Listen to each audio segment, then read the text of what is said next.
રીડા ચોરને ચોરીની મોટરસાયકલ સાથે ઝડપી પાડી. ખટોદરા પોલીસ સ્ટેશનમાં નોંધાયેલ વાહન ચોરીનો ગુનો શોધી કાઢતી સુરત શહેર ક્રાઇમ બ્રાન્ચ.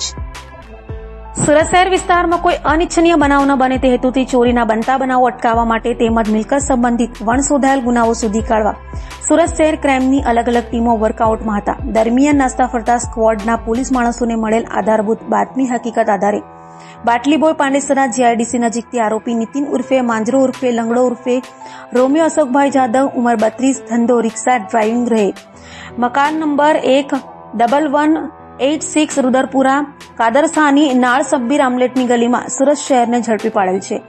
મજકૂર આરોપી પાસેથી hero Honda Splendor number GJ26B9732 કિંમત રૂપિયા 30,000ના મત્તાની કબજે કરી નીચે મુજબનો વણશોધાયેલ ગુનો શોધી કાઢવામાં આવેલ છે.